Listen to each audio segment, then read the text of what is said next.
Hello everyone, TAV public school class 4th Hindi भाषा माथुरी। तो आज हम चैप्टर रीड करने जा रहे हैं 6 पहली बारिश। चैप्टर का नेम है पहली बारिश और इसे देखिए काफी लंबा पोयम है। आपको दिखा देते हैं, आप ध्यान से सब सुनिएगा। तो जैसे आप ध्यान से सुनेंगे तो आपको इसका सारा क्वेश्चन का आंसर आपको खुद ही अपने आप मिलने लगेगा। हर एक पंक्ति जो है वो इस चित्र से रिलेटेड आपको मिलता रहेगा, तो हम बीच बीच में आपको बताते भी रहेंगे, तो ध्यान से सुनिए। रस्सी पर लटके कपड़ों को सुखा रही थी धूप, हल्की हल्की हवा में लुभा रही थी खूब।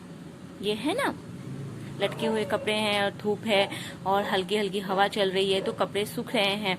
तो बारिश के समय का ये पूरा चित्र और ये जो कविता है सब बारिश के समय का है। पहले हम आपको समझा देते हैं कि कैसे बारिश रुकती है और जब धूप निकलता है तो हम लोग कैसे जल्दी जल्दी घर से बाहर अपने गीले कपड़ों को तुरंत रस्सी पर लटका के सुखाने लगते हैं, जल्दी से वो सूखने लगे। तो उसी बात को ध्यान में रखकर यहाँ कवि जी ने पूरी कविता को लिखी है। तो जैसे सुखाते हैं, फिर यहाँ पे जल्दी जल्दी बारिश रुकती है तो जो ना ये घर बनाने वाला होता है, प्लास्टर लगाने वाला, वो जल्दी जल्दी राजमिस्त्री जिसे कहते हैं, वो जल्दी जल्दी अपना काम करने लगता है कि फिर पता नहीं बारिश से कब आ जाए और फिर उसका काम रुक जाए। तो जल्दी जल्दी अपने से दीवार पे सीमेंट लगाने लगता है और ना जिसे मार्केटिंग करना होता है वो तुरंत जाके मार्केटिंग करने लगते हैं। तो इसी सारी चीज को यहाँ पर मतलब दिखाकर और उसी से रिलेटेड यहाँ पर सारी कविता है। और फिर जैसे ही बारिश आती है तो फिर सब अपने अपने कपड़े को उठाने लगते हैं और सब कोई अपना काम को ढकने लग जाते हैं। तो वही चीज है, तो बड़ा मजा आएगा। बहुत इंटरेस्टिंग पोयम है, आप सुनेंगे और चित्र के साथ हर एक लाइन को चित्र के साथ आप ऐड करके देखेंगे और सुनेंगे तो आपको ये पोयम बहुत अच्छा लगेगा और बार बार आपको सुनने का मन करेगा। तो चलिए स्टार्ट करते हैं। रेडी। तो रस्सी पर लटके कपड़ों को सुखा रही थी धूप, हल्की हल्की हवा में लुभा रही हल्की हल्की हवा हमें लुभा रही थी खूब, कया पीपल की छाया में चबा रही थी घास, झबरू कुत्ता आंखें मुर्दे लेटा उसके पास, राजमिस्त्री जी हौदी पर पोत रहे थे गाड़ा, उसके बाद उन्हें करना था छज्जा ठीक हमारा, अम्मा दीदी को संग लेकर गई थी राशन लेने, आते में खुतरू मोची से जूते भी थे लेने।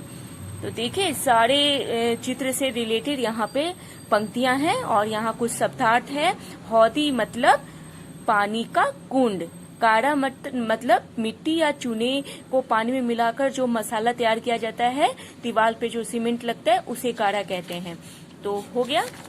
अब सेकंड देखिए, सेकंड में है कि कैसे एकाएक बादल आ जाता है। बारिश के मौसम में एकाएक ही धूप होता है और एकाएक कब बारिश होने लगती है पता ही नहीं चलता है, कब कहाँ से काला बादल आ जाता है और फिर तेज आंधी और हवा के साथ फिर से बारिश स्टार्ट हो जाती है और फिर हम लोग जो कपड़े उपड़े सब उड़ने लग जाते हैं इधर से उधर, सब कोई अपना अपना जो बाहर में सूखने के लिए रखते हैं वो सब फटाफट सब कोई इधर उधर भाग दौड़ मच जाता है और सब अपना अपना सामान जल्दी जल्दी उठा के अंदर करने लग जाते हैं। तो गजब भाग दौड़ मचती है। आप लोग भी किए होंगे, छत पर से तुरंत दौड़ के कपड़े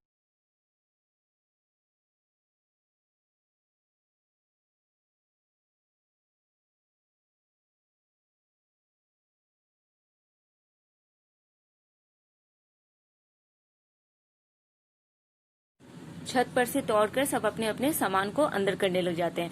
तो वही चीज है, ये गांव का परिवेश जो है उससे रिलेटेड वही सारी बातें इसमें भी कही गई हैं। तो इसे देखिए, इस लाइन में भी बहुत मजा आएगा। तो हर एक लाइन को आप चित्र के साथ खोज कर और पढ़िए तो आपको बहुत अच्छा लगेगा। तभी अचानक आसमान पर काले बादल आए, भीगी हवा के झोंके अपने पीछे पीछे लाए। है ना, हवा चल रही है ना। सबसे पहले शुरू हुई कुछ टिप टिप बूंदा बांदी, फिर आई घनघोर गरजती बारिश के संग आंधी। आती है ना बारिश में खूब तेज हवा और आंधी भी चलती है और साथ में उतनी ही तेज में बारिश भी होती है। तो वही चीज है। मंगलू धोबी बाहर लपका, चाची भागी अंदर, काए उठकर खड़ी हो गई, झबरू दौड़ा भीतर, है ना। राजमिस्त्री ने गारे पर ठकती फौरन टाट, और हौती पर औंधी करती टूटी फूटी खाट। हो गए चौमर चोरा सारे, धूप में सूखे कपड़े, इधर उधर उड़ते फिरते थे, मंगलू कैसे पकड़े।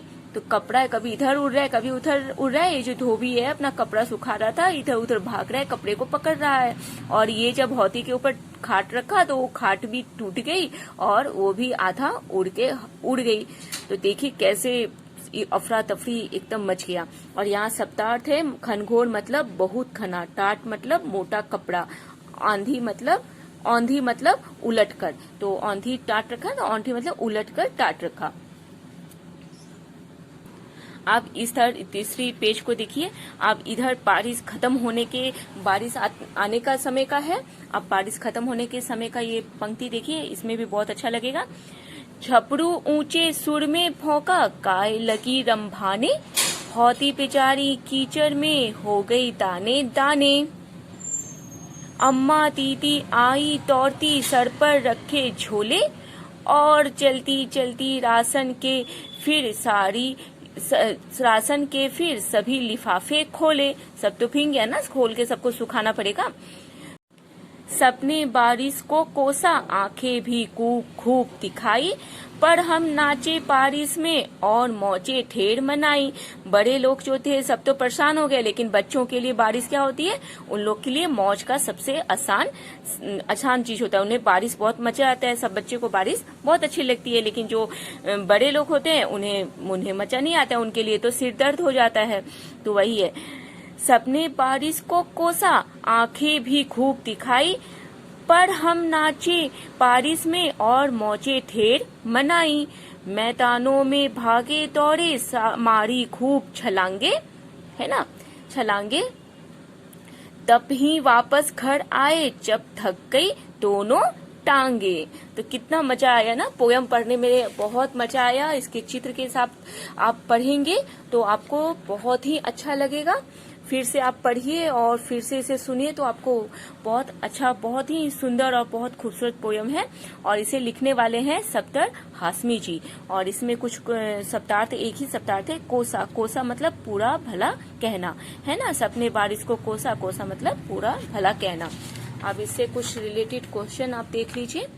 कपड़े कहाँ लटक रहे थे, तो इतना ध्यान से आप सुने हैं और पढ़े हैं तो आपको समझ में आ ही गया कि कपड़े कहाँ लटक रहे थे, तो रस्सी पे लटक रहे थे।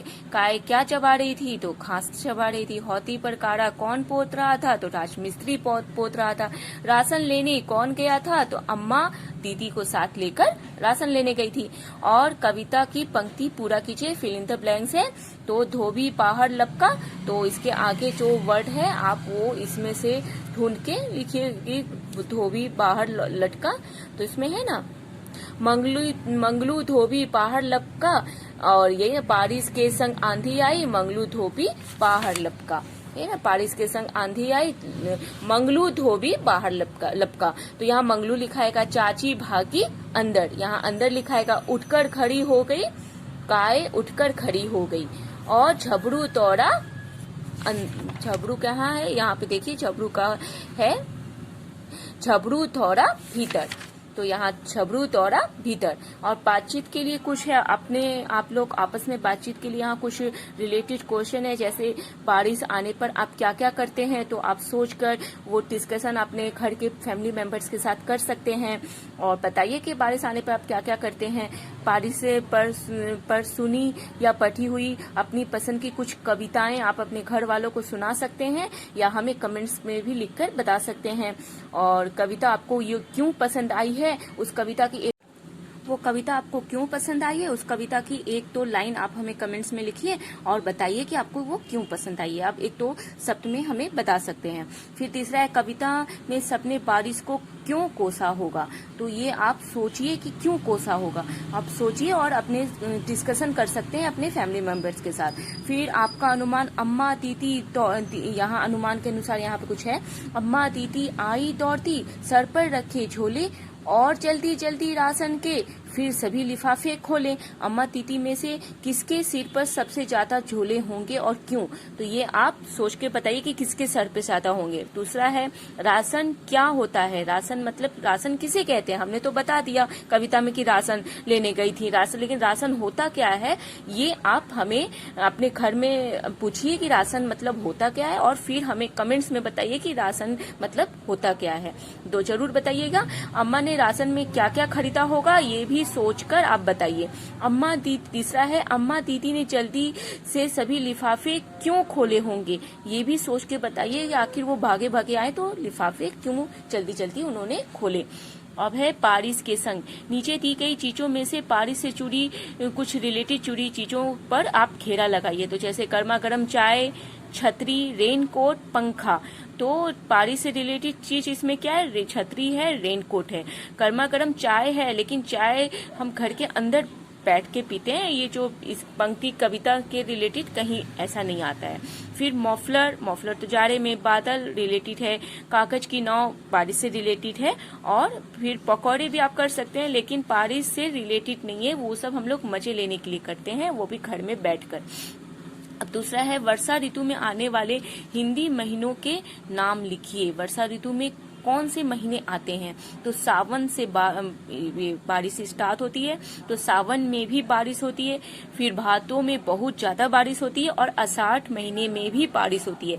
तो सावन, भादो, आषाढ़, ये तीनों महीना जो है वो बारिश का महीना होता है हिंदी महीने से। तो आप ये तीनों नाम लिखिए, पहला सावन, दूसरा भादो और तीसरा आषाढ़। अब है भाषा की बात। नीचे लिखे शब्दों के समान अर्थ वाले शब्द कविता में से ढूंढकर लिखिए। जैसे आकाश, आकाश से का समान कोई वर्ड बताइए। तो आकाश को हम और क्या कहते हैं? तो आसमान कहते हैं। पवन को हम और किस नाम से जानते हैं? तो हवा के नाम से जानते हैं। मेघ मतलब बारिश। तो मेघ बारिश होता है, लेकिन मेघ काले बादल को कहा जाता है। तो मेघ आ गया बारिश। तो आप बारिश भी लिख सकते हैं और बादल भी लिख सकते हैं। गृह मतलब घर। कविता के आधार पर इनकी क्या विशेषताएं हैं लिखिए। तो बारिश, घनघोर बारिश, हल्की हल्की हवा, भींगे कपड़े, काले बादल। इस तरीके से बादल है, हवा है, बारिश है, कपड़े। तो आप इस तरीके से आप कविता में से पंक्ति ढूंढिए और इसके आगे लिखिए। तो यहाँ देखिए लिखा हुआ है, भरा हुआ पहले से ही है। भीगी हवा के झोंके अपने पीछे पीछे लाए। पीछे का इस्तेमाल करते हुए आप भी 2 वाक्य बनाइए। पीछे से रिलेटेड आप 2 वाक्य बनाइए। जैसे इसमें एक वाक्य बना के दे दिया, भीगी हवा के झोंके अपने पीछे लाए। एक पंक्ति आपको बना के दिखा दिया है। अब इसी तरीके से आप पीछे के आगे कुछ 2 वर्ड जोड़ के आप इसी तरीके से कोई पंक्ति यहाँ पर लिखिए, और आप इसे लिखकर हमें बता भी सकते हैं कमेंट्स में, या अपने घर के किसी बड़े से आप चेक भी करवा सकते हैं, अपने टीचर से या अपने मम्मी पापा से। फिर है जीवन मूल्य। पहली बारिश से कविता में कई ऐसे बातें आई हैं जिसमें आपसी सहयोग झलकता है। कविता की उन पंक्तियों को छांट कर बताइए किसमें आपसी सहयोग, बारिश में ऐसा कौन सा सहयोग है जो आपसी होता है, जिसके बिना बारिश में जल्दी काम नहीं हो पाता। फिर दीदी अम्मा की मदद के लिए उनके साथ राशन लेने गई। आप अपनी माँ की मदद कैसे करते हैं ये भी बताइए। ये हमें भी बता सकते हैं, अपने मम्मी पापा, अपने टीचर्स को भी बता सकते हैं। तो ये चैप्टर हो गया पूरा कंप्लीट, और पीछे में कुछ फिल इन द ब्लैंक्स है, जैसे कुछ करने के लिए है, आपके करने के लिए कुछ है यहाँ पर। जैसे कि 5 फिल इन द ब्लैंक्स है। जैसे बारिश के पानी का प्रयोग हम किस तरह से कर सकते हैं, उस 5 तरीके से आप लिखिए कि बारिश का पानी का प्रयोग हम कहाँ कर सकते हैं, वो सोचकर लिखिए और अपने पेरेंट्स को, अपने टीचर्स को बताइए। और नहीं तो आप हमें भी कमेंट्स में बता सकते हैं कि बारिश के पानी का प्रयोग किस तरीके से कर सकते हैं। कोई 5 तरीका, यहाँ 5 कॉलम दिया हुआ है, आप भरिए उसको। आप इसको भर के अपने घर में भी चेक कराइए, और हो सके तो हमें भी कमेंट्स में बताइए। दूसरा है पानी बचाओ पर स्लोगन लिखिए। तो पानी बचाओ पर यहाँ पे लिखने के लिए भी दिया था, लेकिन यहाँ पे ड्रॉ किया हुआ है। तो आप कुछ भी कर सकते हैं, आप स्लोगन भी लिखकर अपने घर में चेक करा सकते हैं, या पानी सेव वाटर के ऊपर कोई पिक्चर बना करके भी आप दिखा सकते हैं। अब अगला चैप्टर है दादी का रेडियो। तो इसकी अलग से वीडियो बनाएंगे, तो इसको भी आप जरूर से देखिएगा। और इस पूरी वीडियो को, पूरे चैप्टर को अच्छी तरह से समझने के लिए, रीड करने के लिए थैंक यू सो मच।